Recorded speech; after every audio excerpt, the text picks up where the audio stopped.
Hello everyone, thank you so much for stopping by. My name is Melissa. In case you're new to my channel, kindly subscribe. For the returning subscribers, thank you so much for always stopping by to watch my content. And in today's video, I'm going to show you guys how I make mandazi. I hope you enjoy this video. Leave a comment, give a thumbs up to the video, and let's just enjoy the video guys to the end. So myself, what I was using in this particular day is just the normal all-purpose flour. You can use the flour that is meant for mandazi, but I was using all-purpose. And then we had milk. You can use water instead. We had cardamom powder, but you can do away with that. You can do without. That's cinnamon powder also. It's very optional. We have sugar. There are people who don't like mandazi with sugar. You can just do without. We have some a teaspoon of baking powder, and then we have margarine, and then we have some salt, and lastly we have the cooking oil that we'll be using in the process and in deep frying. So that those are basically the ingredients guys, but you can do without the spices. So how I do mine, first of all, onto your flour you go in with the dry ingredients one after the other. So you can add in sugar according to your liking and taste, but what I know is that the more you add sugar, the more they're going to turn they're going to have a weird color not the usual color that we have for mandazi. So you add in sugar. Myself, I added a couple of teaspoons, and then we go in with the salt next. So with your salt, you can just use a little bit of salt because I love sweet mandazi actually, but someone would want their mandazi to taste more of salt. And then after adding in the salt, we go in with your baking powder, and then you mix thoroughly and ensure that the baking powder has reached onto like every part of your flour. Mix it so well. But if you're using the self-rising flour, the step of baking powder can be skipped. You can just proceed without, because that type of flour contains everything already that you needed. And then you can go in with your cinnamon powder, yes, but this one is very optional. It's only for the flavor purpose guys, but if you use it, you'll really love the outcome. The taste and the smell and the aroma is so amazing. But if you don't like it, you can do without. And then we have iliki, that is cardamom powder. You add cardamom powder if you want. If you don't, you can still do without. So after adding it, you mix thoroughly to ensure that it goes onto every part of it.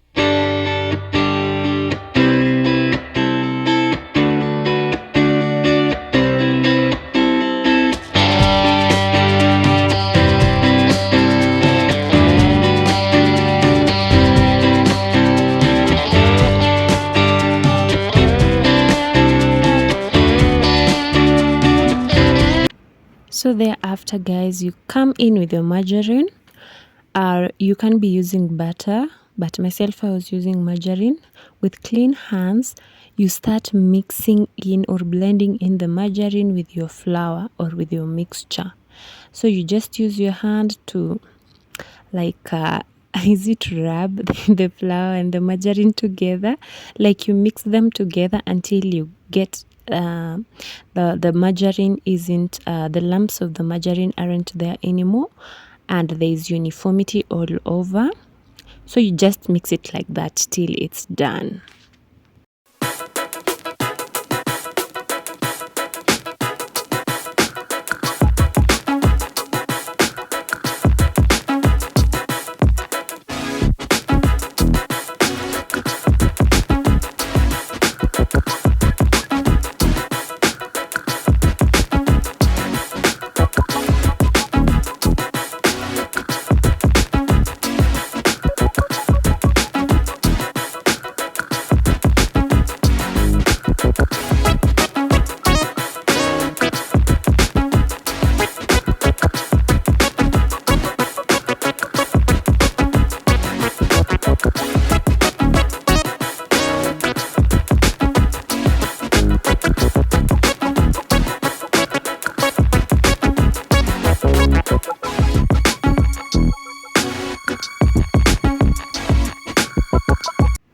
So the next step after you mixed your butter or margarine, you add in milk in bits as you begin kneading your dough. And in this step, actually, if you don't want to use milk, you can use water, maybe cold room temperature or warm water. And for me, I was just using the milk and it works well for me, but still you can use water and the result will still be amazing. So after adding in your milk, you add milk in bits and knead till you get like a nice texture, not so thick and not runny. Actually, it should just be in between the, yeah.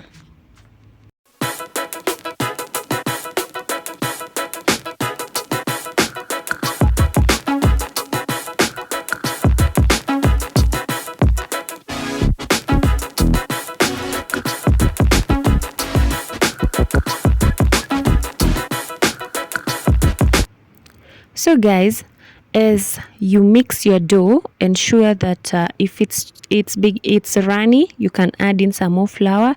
If it's so hard, you can continue adding in some little milk in bits, or if you're using water, continue adding water in bits, and continue kneading till it's very soft. There are no lumps. It's very smooth. There are no flour left in between. Just continue kneading, and once you feel that it's like okay from your bowl or whatever you're using to knead, you can put it in a flat surface or your working space, and then continue kneading more. And you can apply some cooking oil on your hands or on the dough. Then you can continue kneading. This will help you like make it stretchy well and continue kneading softly. Yeah, so it will really help to make it more soft.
After kneading for about 3 to 5 minutes, it's now okay. It's stretchy, it's not so sticky, it's not so hard. It cannot stick onto your hands at this stage.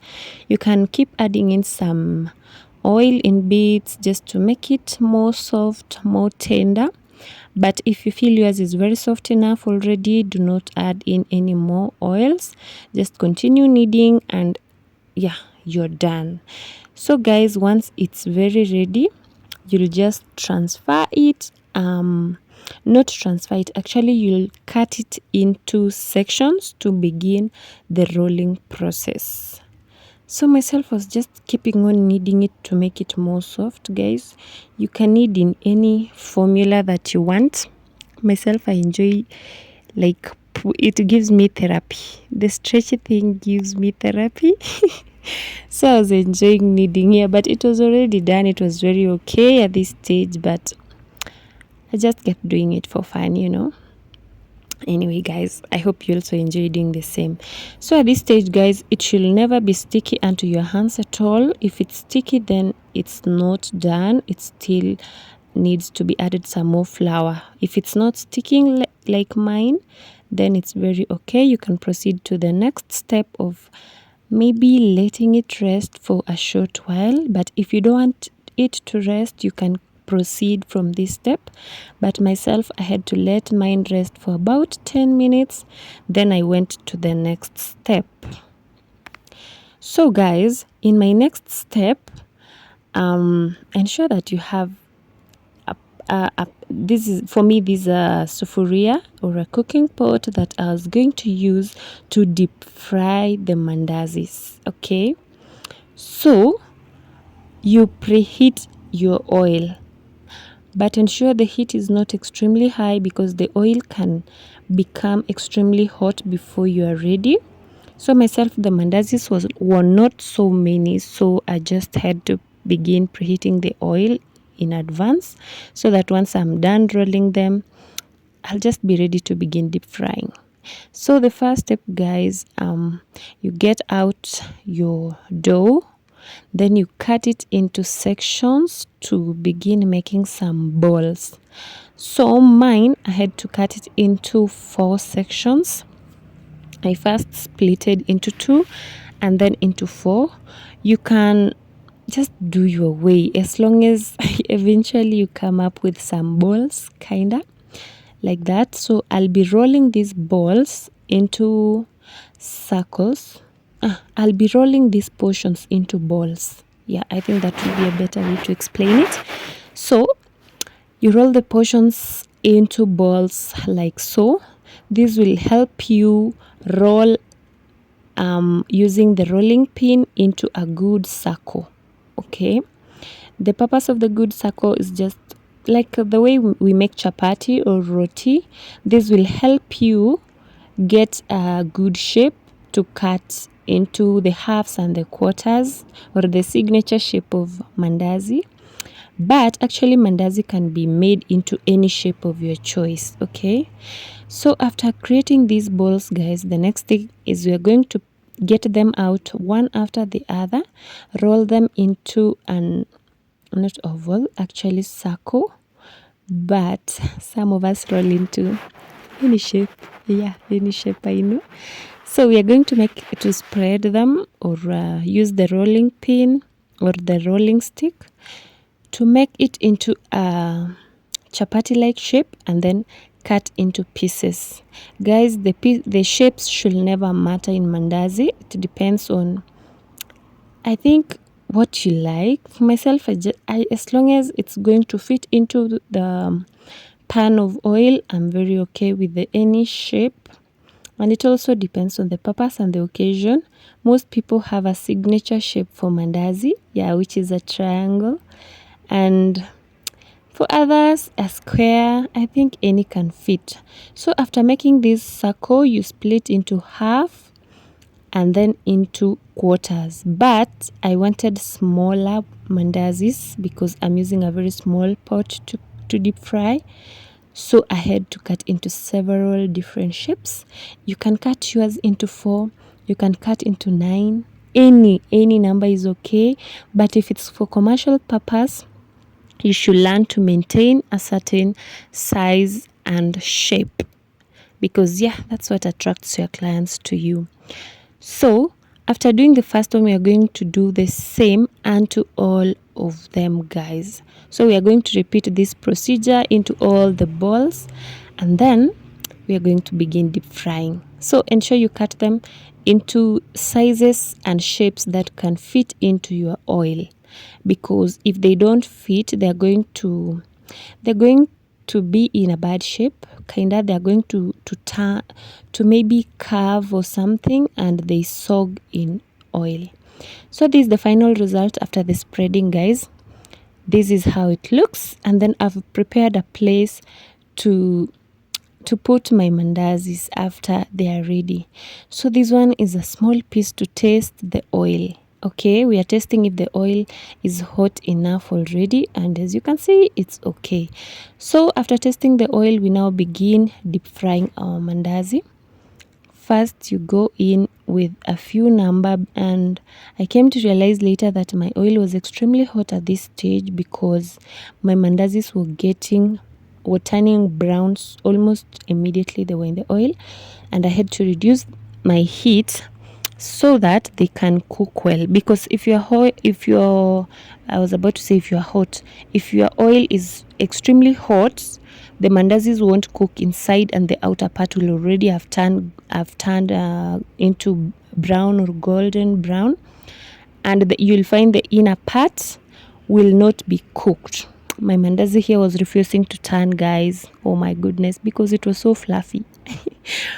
I don't even know how to handle these fluffy things, but at some point I was like, you know what, umeiva, get out of the oil, because yeah, it was okay. So we are going to repeat this procedure unto all of them, and the purpose of me shaking them is just to release excess oil that is in the mandazis, and then put them into a bowl that has some serviette or a paper towel to suck extra oil so that we don't have soggy mandazi. Once you put your mandazi into your oil, the first thing you do is try to turn it so that the mandazis, because of the baking powder, will begin to swell up to create the hollow space in between. So you need to turn them around so fast so that both sides can cook well. Okay, don't let one side cook first before the other. So we are going to repeat this procedure unto all our cut pieces, and yeah, this is the most important step, guys, because it's either they burn, it's either they don't cook well, it's either you are placing one on top of the other. Ensure they're also not crowded. If they are crowded, they won't cook well. So ensure they have enough space to turn around, to toss around. Yeah, that is it. And once they begin turning golden brown, guys, you have to remove them before they burn or before they get burnt, or else you're going to have some burnt sacrifices there. Anyway, guys, so let's proceed with the cooking.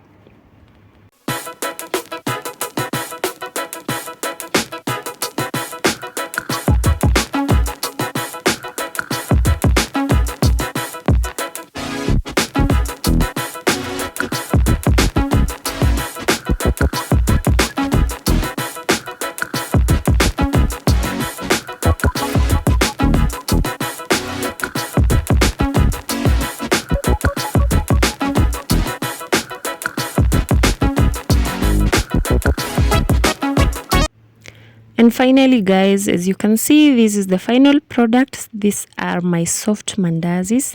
They are very soft. In fact, like and there's that flesh inside. It's not like empty inside. It's very nice, and I was just ready to taste that small piece. And in my kitchen, I'm definitely having some company of someone who really, really loves mandazi. This is the person who makes me cook mandazi frequently, and he had to taste. Wow! Yeah, he has approved it. Thank you so much, guys, for watching this video. I hope you try out my recipe, and I hope you enjoy with your loved one. See you in the next video.